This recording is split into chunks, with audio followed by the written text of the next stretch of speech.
Selamat datang di channel Denny Akbar. Novel Menantu Dewa Obat. Bab 92. Axel dan Alina tampak tercengang. Reva. Hiro mengangguk dan tersenyum. Iya. Sekarang perusahaan farmasi Su adalah milik keluarga Su. Satu-satunya orang yang dapat membuat masalah seperti ini adalah keluarga kita. Jadi satunya orang yang dapat menangani masalah ini adalah Reva. Alina mengerutkan keningnya seolah-olah sedang berpikir, dia samar-samar mengerti maksud dari ucapan Hiro. Hiro, maksudmu masalah ini dilimpahkan kepada Reva dan membiarkan dia menanggung semua hukumannya ya? Tanya Alina dengan serius. Hiro menjawab dengan anggukan dan senyum ringan. Lalu Hana juga ikut tertawa. Boleh juga caramu ini. Alina segera menggelengkan kepalanya. Ini tidak boleh. Hana tertegun tapi tak tahan untuk bertanya. Mengapa? Alina mendelik kepadanya. Hana, tidak terlalu etis jika kita melakukan hal ini. Ini $300 juta loh. Apakah kau tahu berapa tahun hukumannya jika kau dihukum? Tetapi Reva tidak melakukan apa sama sekali. Bagaimana? Bagaimana kita dapat membiarkannya menanggung hukuman ini? Ini benar-benar tak berperasaan. Axel juga mengangguk perlahan. Hati nuraninya yang terdalam juga seakan-akan mengatakan bahwa perbuatan ini salah. Wajah Hiro tampak muram. Dia sebenarnya ingin menggunakan kejadian ini sebagai alasan untuk memasukkan Reva ke penjara. Lalu setelah itu dia akan dapat mengendalikan semua yang ada di keluarga ini. Setelah berpikir sejenak lalu Hiro berbisik, "Ma, aku mengerti maksudmu. Tetapi kita juga tak ada cara lain lagi. $300 juta hilang dan masalah ini pasti akan menjadi masalah besar. Nantinya kalau diselidiki lebih lanjut lalu siapa yang akan menanggungnya? Pilihannya hanya ada dua. Antara kita yang masuk penjara atau Kak Nara yang masuk penjara. Bagaimana kau akan memutuskannya? Aku juga tidak ingin melakukan hal yang tidak etis seperti itu tetapi kita benar-benar sudah tak ada cara lain lagi. Apa kalian ingin Nara yang masuk penjara ataupun kalian sendiri yang masuk penjara?" Axel dan Alina saling memandang dalam diam. Axel menggertakkan giginya dan berkata, "Hiro, masalah ini terjadi karena dirimu, bukankah kau yang harus bertanggung jawab untuk masalah ini?" Hiro segera berkata, "Pak, aku juga ingin bertanggung jawab tetapi aku tidak cukup pantas untuk menanggungnya.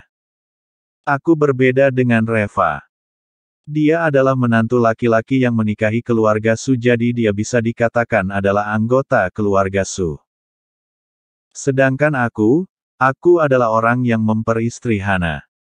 Aku bukan menantu yang menikahi keluarga Su. Jadi aku tidak bisa dikatakan sebagai anggota keluarga Su. Jika aku memberitahu kepada publik bahwa aku yang mentransfer uang perusahaan secara diam-diam, menurutmu apakah mereka akan mempercayainya?" Axel dan Alina langsung terdiam. Memang benar apa yang dikatakan Hiro. Dia memang berbeda dengan Reva dan dia juga tak dapat menanggung masalah ini. Hiro yang melihat ekspresi kedua orang itu sengaja memprovokasi lagi, dia berkata dengan berbisik, "Pa, Ma, aku tahu kalian sangat baik hati. Tetapi masalah ini benar-benar sudah tak ada jalan keluar lagi. Kita juga sudah tak bisa apa-apa lagi. Pa, Ma, kalian berdua juga sudah berumur, jika kalian masuk penjara kalian tidak akan bisa bertahan sama sekali. Lalu apakah kalian juga tega melihat Hana dan Nara yang masuk penjara?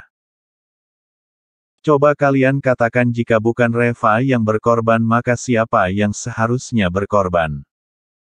Axel dan Alina memikirkan masalah ini dalam diam.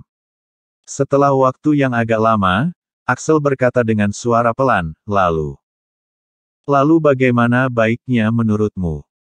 Hiro tampak sangat gembira dan dengan cepat menceritakan rencananya. Reva yang baru saja keluar dari perusahaan Mon Group tiba-tiba saja sudah dikepung oleh beberapa mobil. Pemimpin pria itu melirik Reva dan bertanya, "Apakah kau Reva? Ketua kami ingin mengundangmu untuk mengobrol." Reva mengernyitkan keningnya. "Siapa ketuamu?" Pria itu mencibir. "Nanti kau juga akan tahu." Reva malas untuk mempedulikannya jadi dia berbalik dan pergi. Pria itu tampak sangat marah. "Brengsek, apa kau tidak mendengar ucapanku? Aku memintamu untuk ikut denganku." Sembari dia mengatakan itu, dia mengulurkan tangannya dan meraih bahu Reva. Reva memutar telapak tangannya untuk menggenggam pergelangan tangan pria itu dan memutarnya yang langsung membuat pergelangan tangan pria itu terkilir. Pria itu berteriak kesakitan dan berteriak, "Sialan, kau berani melawan ya? Hajar dia. Hajar dia sampai mati." Sekelompok orang itu mendekati dan mengepung Reva dengan beringas.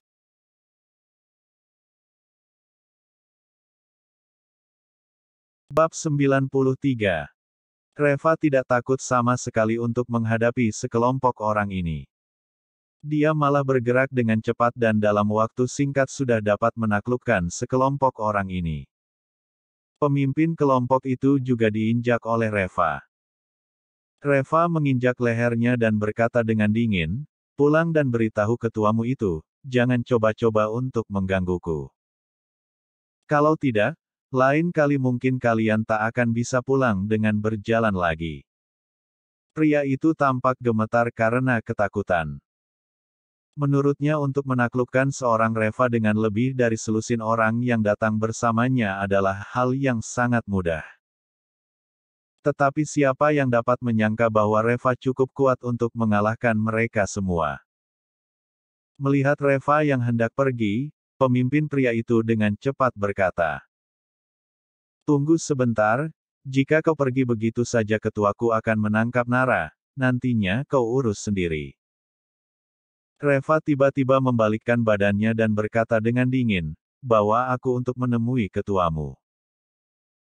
Lalu Reva pun mengikuti beberapa pria itu ke dalam mobil mereka dan mobil itu kemudian melaju ke sebuah pabrik terbengkalai di pinggir kota. Saat Reva sampai di gudang pabrik itu sudah ada beberapa pria yang berdiri di situ. Ketua itu adalah seorang pria berjanggut. Dia melirik Reva dan berkata dengan nada meremehkan, "Apakah kau menantu yang menikahi keluarga Su?" Reva mengerutkan keningnya dengan heran, "Siapa kau? Apakah kita saling mengenal?" Si janggut tersenyum dengan arogan. "Tidak kenal. Tetapi, aku juga tak tertarik untuk mengenal pecundang sepertimu. Kemarilah, aku punya sesuatu yang perlu kau tanda tangani. Setelah kau tanda tangani kau boleh pergi." "Reva, apa itu?"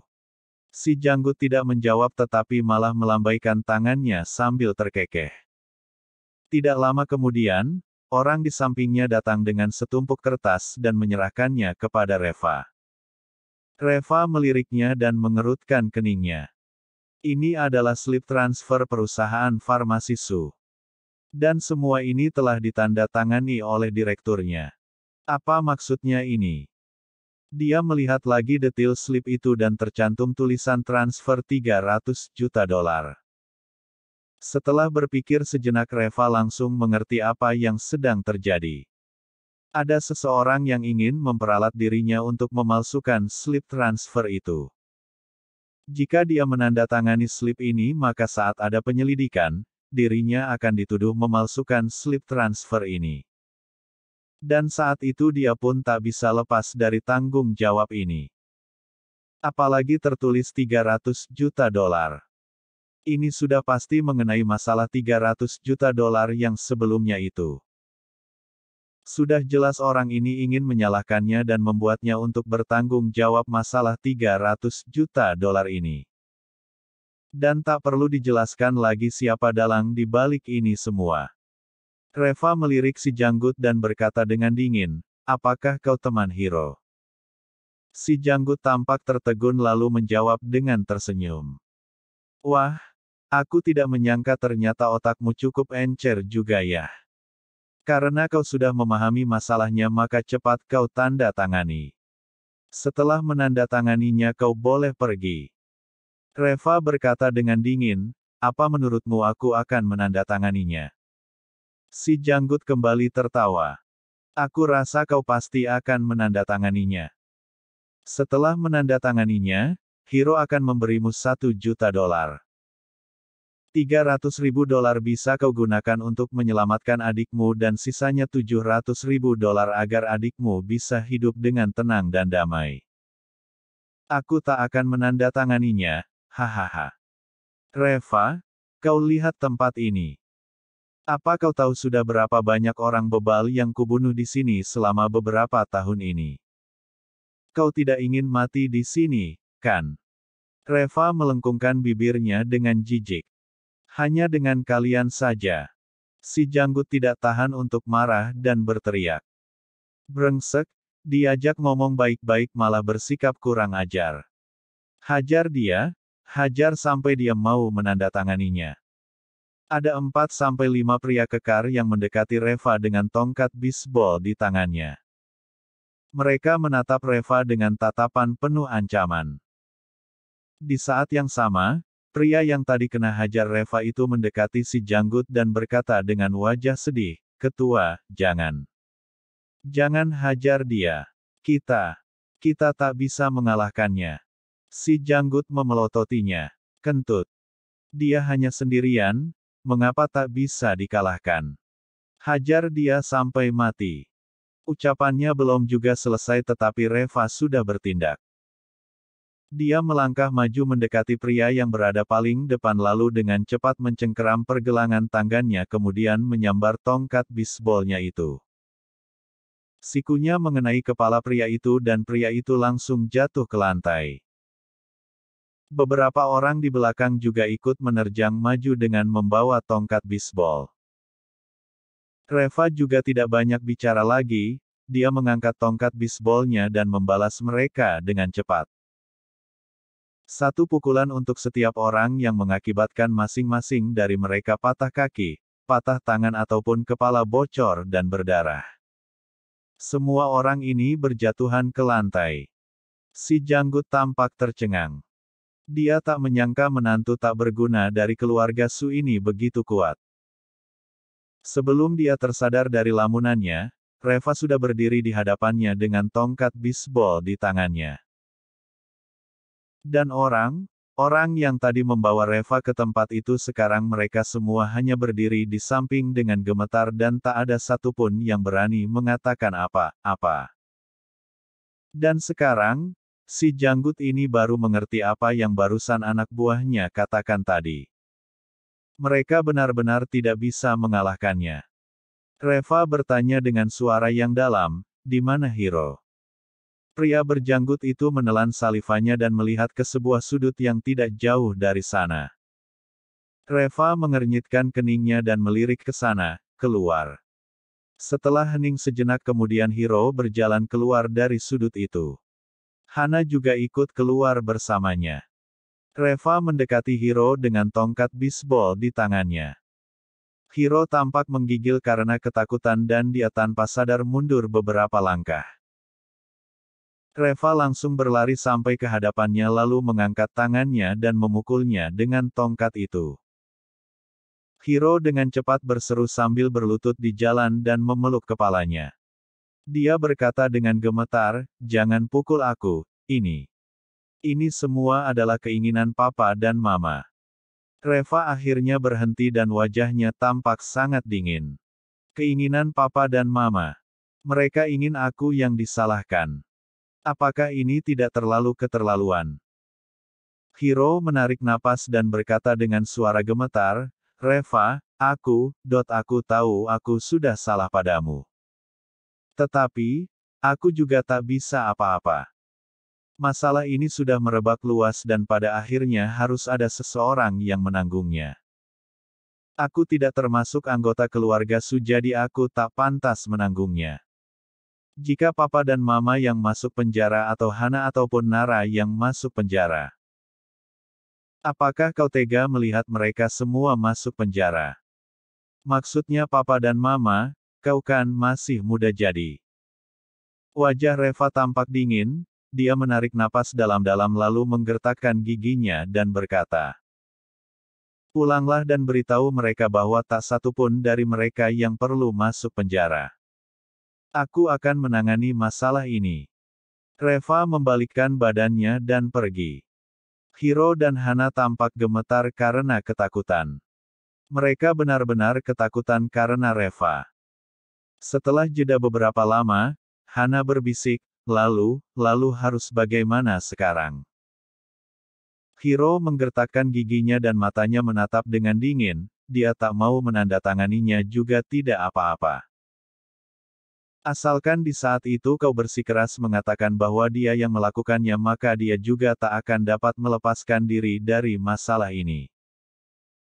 Hana mengangguk dan kemudian berbisik, tetapi tadi dia mengatakan bahwa dia akan mengembalikan uang itu. Hiro tersenyum dingin. Lalu apakah kau harus menuruti semua ucapannya? Apakah menurutmu dia bisa mengembalikan uangnya? Hana terdiam. Uang itu telah tersebar di seluruh penjuru dunia, bagaimana mungkin Reva bisa mendapatkannya kembali? Bab 94. Rumah Sakit Kota. Setelah kondisi Tuan Muda Mon stabil, dia langsung dipindahkan ke rumah sakit kota dengan fasilitas medis terbaik.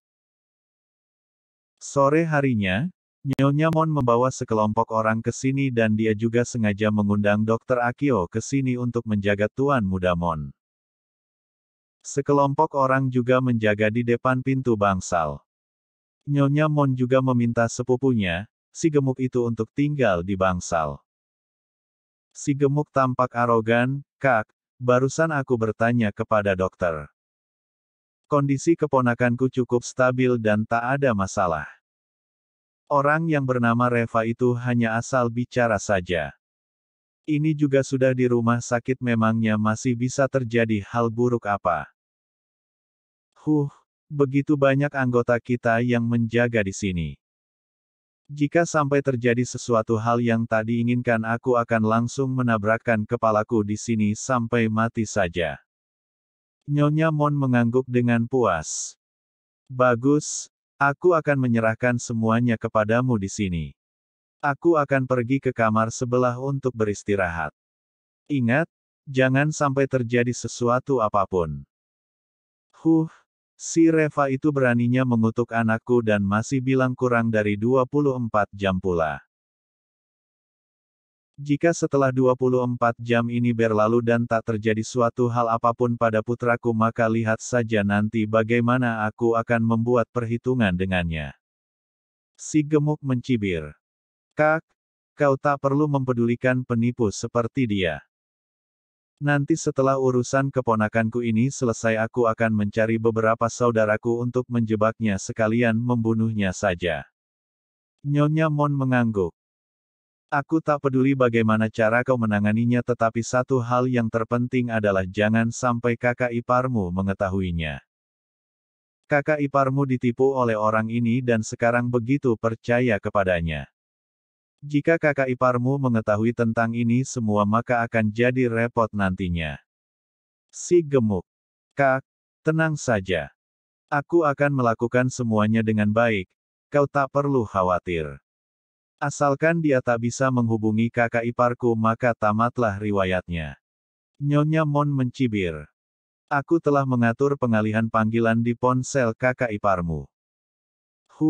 Setiap kali dia melakukan panggilan telepon itu tak dapat terhubung. Bagaimana caranya dia bisa menghubungi kakak iparmu?" Si gemuk tampak bersemangat kembali. "Kak, kau sangat cerdas dapat memikirkan semua ini.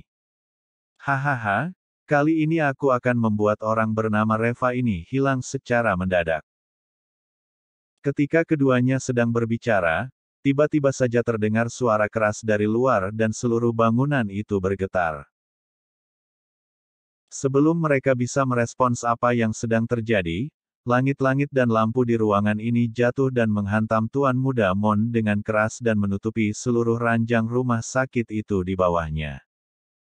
Keduanya tercengang, apa yang terjadi? Cepat, cepat. Nyonya Mon tampak terkejut dan panik hingga berbicara dengan terbata-bata. Si gemuk yang responsnya sedikit lebih cepat dengan terburu-buru berlari ke pintu dan berteriak, "Tolong, cepat masuk, panggil dokter."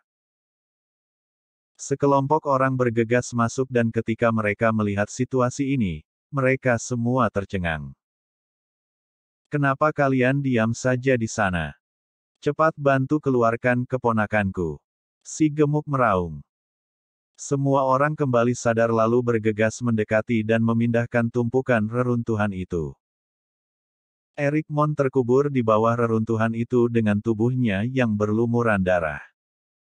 Belum dapat dipastikan apakah dia masih hidup atau sudah meninggal. Tak lama kemudian dokter juga datang ke bangsal itu. Melihat situasi seperti itu, para dokter ini tampak tercengang dan dengan tergesa-gesa mengirim Erik ke ruang gawat darurat. Kaki Nyonya Mon langsung terasa lemas dan dia dibopong oleh si gemuk dengan tangannya. Bagaimana bisa? Suara Nyonya Mon bergetar. Si gemuk juga terlihat bingung. Tidak lama kemudian, seseorang berlari masuk untuk melaporkan apa yang terjadi. Ternyata mobil yang berada di jalanan sebelah gedung rumah sakit ini kehilangan kendali yang menyebabkan mobilnya keluar dari jalanan itu dan menabrak gedung rumah sakit ini. Tetapi anehnya seluruh bangunan gedung rumah sakit ini ternyata baik-baik saja kecuali langit-langit ruangan bangsal Erik Mon yang roboh bersama dengan lampu yang ada di langit-langit itu. Bangsal ini pun merupakan bangsal mewah yang didesain dengan menggunakan lampu gantung yang elegan dan indah. Dan semuanya itu roboh dan menancap di atas tubuh Erik Mon. Bisa dibayangkan lukanya seperti apa? Si gemuk berkata dengan linglung, Bagaimana bisa terjadi kecelakaan aneh seperti ini? Raut wajah Nyonya Mon tiba-tiba berubah dan dia benar-benar telah membuktikan ucapan Reva. Putranya benar-benar mengalami kecelakaan. Tetapi, bagaimana Reva bisa mengetahuinya? Tak lama kemudian dokter pun keluar dari ruang UGD. Nyonya Mon, luka pada putramu ini sangat parah. Aku khawatir tak ada yang dapat kulakukan. Apa? Jerit Nyonya Mon seperti hampir pingsan. Cepat pergi dan undang Dokter Akio. Dokter Akio yang kebetulan juga sedang berada di rumah sakit itu. Saat mendengar mengenai hal itu dia segera berlari ke ruang UGD. Nyonya Mon tampak lemas duduk di kursi, air mata mengalir dengan deras di wajahnya. Dia hanya mempunyai satu anak laki-laki. Jika sampai sesuatu terjadi pada putranya itu dia juga tak ingin hidup lagi. Dokter Akio berada di dalam ruang UGD selama 1 jam lebih. Dan baru saja dia keluar dari ruang UGD itu. Nyonya Mon berkata dengan gugup, Dokter Akio, bagaimana kabar anakku? Dokter Akio menggelengkan kepalanya dan menghela nafas. Luka Erik terlalu parah, aku hanya bisa mempertahankan nyawanya saja untuk sementara. Jika kau ingin menyelamatkannya, kurasa kau harus mencari Tuan Li itu. Bersambung. Jangan lupa subscribe dan like-nya. Terima kasih.